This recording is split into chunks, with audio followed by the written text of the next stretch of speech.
నమస్కారం. Pen power news కి స్వాగతం. ముందుగా ముఖ్యాంశాలు.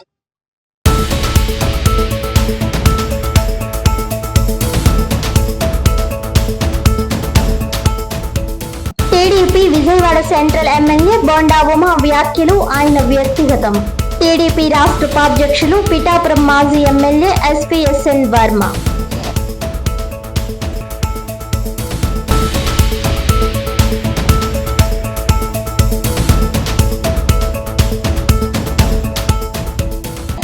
కూటమి ప్రభుత్వం 2 ఏళ్ల పాలనలో అమలు చేసిన అభివృద్ధి సంక్షేమ కార్యక్రమాలను ప్రజలకు వివరించేందుకు ఇంటింటి ప్రచార కార్యక్రమం కాకినాడ జిల్లా ప్రతిపాడు మండలం ఏలూరు గ్రామంలో ప్రారంభించిన ఎమ్మెల్యే వరుపుల సత్యప్రభ, జనసేన రాష్ట్ర సంయుక్త కార్యదర్శి మేడిశెట్టి బాబీ.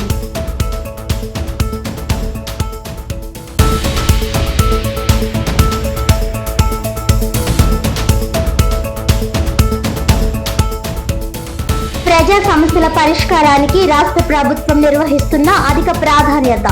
ప్రజా ఫిర్యాదుల పరిష్కార వేదిక కార్యక్రమంలో ఇచ్చిన సమస్యల పరిష్కారానికి అధికారులు సత్వర చర్యలు తీసుకోవాలన్న కాకినాడ జిల్లా కలెక్టర్ ఎంఎన్ హరేంద్ర ప్రసాద్.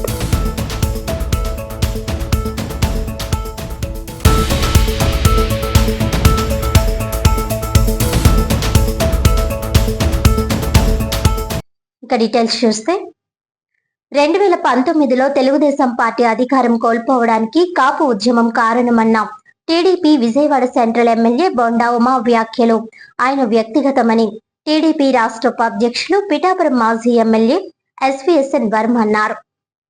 ఈ సందర్భంగా ఆయన మాట్లాడుతూ జగన్మోహన్ రెడ్డి తప్పుడు హామీలతో ప్రజలను మోసం చేయడం వల్లే టీడీపీ ఓటమి పాలైందని ఆయన అన్నారు. కాపు సామాజిక వర్గానికి అన్ని విధాలుగా న్యాయం చేసింది చంద్రబాబు నాయుడేనని తెలిపారు. కాపులకు ఎవరు న్యాయం చేశారో ప్రజల ముందే తేల్చేందుకు వైసీపీ నాయకులు బహిరంగ చర్చకు రావాలని సవాల్ విసిరారు. 2019 ఓటమికి కారణాలు ఏదైతే చెప్పారో బోండా ఉమ్మ గారు, అది ఆయన యొక్క వ్యక్తిగత అభిప్రాయం. నేను చెప్పింది ఏంటంటే, ఈవేళ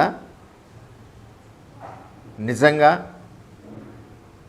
నిస్వార్థంగా ఇచ్చిన మాట ప్రకారం కాపుల కోసం పనిచేసిన వ్యక్తి చంద్రబాబు నాయుడు గారు. కాపు రిజర్వేషన్లు అవనండి, ఈడబ్ల్యూఎస్లోంచి కాపు కార్పొరేషన్ అవనండి, విదేశీ విద్య అవనండి, స్వయం ఉపాధి అవనండి, కాపు భవనాల నిర్మాణం అవనండి, ఇన్ని ఉన్నాయి. ఒకటి మీరు చెప్పుకోగలరా జగన్మోహన్ రెడ్డి గారు? లేదు. అల్టిమేట్గా ఏంటంటే పద్మనాభం గారు స్వర్గస్థులయ్యారు. ఆయన గురించి ఎవరో కూడా తప్పుగా మాట్లాడకూడదు. ఆయన ఆ కమ్యూనిటీ గురించి పోరాడిన మాట వాస్తవం, అందులో తేడా లేదు. ఏదైనా ఆ కమ్యూనిటీకి చేసిన వ్యక్తి చంద్రబాబు నాయుడు గారు, ఇది వాస్తవం, ఇందులో తేడా లేదు. ఈ వాస్తవాలు గ్రహించుకొని పార్టీ లీడర్స్ ఎవరైనా సరే, తెలుగుదేశం పార్టీ ఉన్నవాళ్ళం, పార్టీకి ఎఫెక్టెడ్గా విమర్శ అన్నది కరెక్ట్ కాదు. పార్టీ చేసిన పని ఏదైతే ఉందో అది ప్రజల్లోకి తీసుకెళ్ళాలి, నిజాయితీగా తీసుకెళ్ళాలి. చేయకపోతే చేయలేదని చెప్తాం, దానికి కారణాలు చెప్తాం. చంద్రబాబు నాయుడు గారు ఎప్పుడు అబద్ధం ఆడరే, చేయలేకపోతే ఈ కారణాల వల్ల చేయలేదని చెప్తారు. ఇంకేదంటే కాపుల కోసం ఇంత కష్టపడి ఇంత ఖర్చు పెట్టి ఇన్ని రకాల అవకాశాలు కల్పించిన చంద్రబాబు నాయుడు గారి గురించి యావత్ తెలుగుదేశం పార్టీలో ఉన్న 175 నియోజకవర్గాల్లో ఉన్న అందరం మాట్లాడవలసిన ఆవశ్యకత ఉంది. నిజాలు ప్రజలకు తెలియజేయాలి. ఎందుకంటే ఒకసారి మర్చిపోతారు, ఇలా జరిగింది, ఈ కమ్యూనిటీకి ఇలా జరిగింది, టోటల్గా అన్ని వర్గాలకి ఇలా జరిగిందని చెప్పి మనం చెప్పుకోవాల్సిన పని. మరి ఇప్పుడు వద్దాం. ఈవేళ కూటమి ప్రభుత్వంలో Telugu Desam party, Janasena party, BJP పార్టీలో ఈవేళ 25-26 బడ్జెట్లో 4,884 కోట్లు పెట్టారు. ఇది చిన్న విషయమా చెప్పండి? ఈ భవనాలు అసంపూర్తిగా ఉన్నట్లు నిర్మాణం కోసం అవనండి, రుణాల కోసం అవనండి, ఇవన్నీ కూడా 4,884 కోట్లు పెట్టారు. మళ్ళీ విదేశీ విద్య మొదలైంది, స్వయం ఉపాధి రుణాలు మొదలవుతున్నాయి. మరి ఇవన్నీ చెప్పండి, మీరు ఏమైనా చేశారు 5 సంవత్సరాల్లో? చేయలేదు. కాపుల అభివృద్ధికి 2014-19లో చంద్రబాబు నాయుడు గారు చేసినట్టు ఏ ముఖ్యమంత్రి కూడా చేయలేదు. చాలామంది ఇచ్చారు ఉత్తరాలు, కోట్ల విజయభాస్కర్ రెడ్డి ఇచ్చాడు ఉత్తరం, సుఖమే ఉంది. ఈవేళ చంద్రబాబు నాయుడు గారు ఆచరణయోగ్యంగా చెప్పిన విషయానల్లా కూడా వాళ్ళకి ఇచ్చిన హామీ ప్రకారం వెళ్ళారు. చంద్రబాబు నాయుడు గారికి కులాలు ఉండవు, ఏ కులం వెనకబడి ఉందో దాని మీద ప్రేమతో అభివృద్ధి ఆర్థికంగా నిలబెట్టడానికి చూస్తారు. అన్ని కులాలని కూడా అందులో పేదరికం లేకుండా చేయడమే చంద్రబాబు నాయుడు గారి యొక్క ఉద్దేశం. అది ఈరోజు కూటమి ప్రభుత్వం కూడా ఇదే ఆలోచనతో కూటమిలో ఉన్న అందరు నాయకులు కూడా మరి ఈ రాష్ట్రాన్ని అభివృద్ధి పదంలో ముందుకు తీసుకెళ్తా ఉన్నారు. ఇందులో నా వ్యక్తిగత ఏజెండా కానీ ఇంకొకరి వ్యక్తిగత ఏజెండాని కానీ పార్టీలకి పులవకూడదు.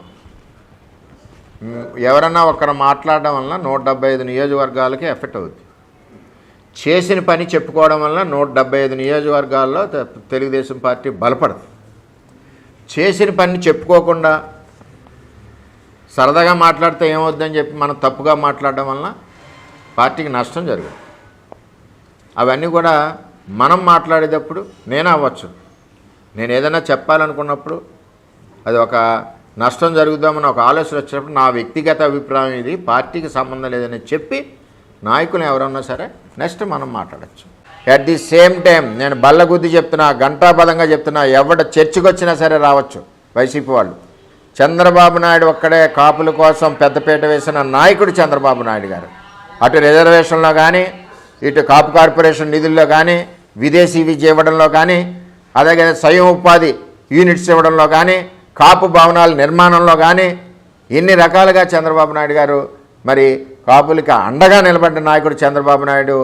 అదే బీజం వేసిన నాయకుడు చంద్రబాబు నాయుడు గారు ఎక్కడ వేశారు? కాపులకి మొదటి వాగ్దానం ఎక్కడ ఇచ్చారంటే అది పిఠాపురం నడిబొడ్డున ఇవ్వడం జరిగింది. చంద్రబాబు నాయుడు గారు బస్సు యాత్రకు వచ్చినప్పుడు ఎలక్షన్ ముందు ఇచ్చిన ప్రతిదీ కూడా తూచా తప్పకుండా ముందుగా డెవలప్ చేసుకుంటూ వెళ్ళారు. ఈవేళ కాపులకి నిజమైన నాయకుడు, నిజంగా 14-19లో న్యాయం చేసిన నాయకుడు ఎవరంటే అది చంద్రబాబు నాయుడు గారు. ఈవేళ కూటమి కూడా అదే పరిస్థితుల్లో పనిచేస్తుంది, అదే పద్ధతిలో పనిచేస్తుంది. 5 సంవత్సరాలు మీరు కాపులకు కావాల్సిన సంక్షేమాన్ని మొత్తం అంతా వదిలేశారు. విదేశీ విద్యార్థులు ఎంతమంది ఉన్నారు? 1200 మంది ఆన్లైన్లో ఉన్నారు. కొట్టాతలు పడండి అన్నారు జగన్ గారు, 1200 మంది కొట్టేశారు. అలాగే ఈ రిజర్వేషన్ ఉండడం వలన సచివాలయం ఉద్యోగాలు 1400 మందికి వస్తాయి, అవి కూడా 14,350 మందికి వస్తాయి. ఆ రిజర్వేషన్ కూడా కొట్టాతలు పడమన్నారు. ఇవన్నీ కార్యక్రమాలు కూడా మరి చంద్రబాబు నాయుడు గారు ఏదైతే చేశారో ఆ చేసినది మళ్ళీ ఇక్కడ ప్రజల్లో కనపడకూడదన్న దాంతో చేశారు. చంద్రబాబు నాయుడు గారు 400 కోట్లతో మరి యూనిట్స్ ఇచ్చారు, స్వయం ఉపాధి యూనిట్స్. మీరు ఒకటి కూడా ఇవ్వలేదు. మరి ఇదేమనాలి? అలాగే దగ్గర 40,000 మంది సుమారు కాపు కార్పొరేషన్ సంబంధించి లోన్స్కి లైన్లో ఉంటే వాళ్ళని కూడా తీసేతలు పడేశారు. ఏది ఇచ్చినా సరే మీరు ఆఖరికి పెన్షన్ ఇచ్చినా సరే కాపు కార్పొరేషన్లో చూపించి మేము చేస్తున్నామని చెప్పుకున్నారు తప్పితే అన్నిటికంటే ముఖ్యంగా జగ్గంపేట మీటింగ్లో నేనేమీ చేయలేనని కూడా మీరు ఒప్పుకున్నారు. దీన్ని బట్టి 2019 ఓటమికి దీనికి ఏ విధమైన సంబంధం లేదు. దానికి ప్రత్యేక కారణాలు ఉన్నాయి. అమలు కాని హామీలని టెంప్ట్ అయ్యేలాగా ప్రజలకు చెప్పడం, పాదయాత్రలో ఊరికొక హామీ ఇవ్వడం, ఊరికో బడ్జెట్, అలాగే ఒక్కసారి ఛాన్స్ ఇవ్వండి రిక్వెస్ట్ చేసిన విధానం, ఇవన్నీ కూడా ఆయనకి కలిసి వచ్చినాయి. అంతే తప్పితే ప్రత్యేకంగా 2019 ఓటమికి బోండా ఉమ్మగారు చెప్పిన దానికి ఏ విధమైన సంబంధం లేదు. అది వ్యక్తిగత అభిప్రాయం బోండా ఉమ్మగారిదని మేము తెలియజేస్తూ ఉన్నాం.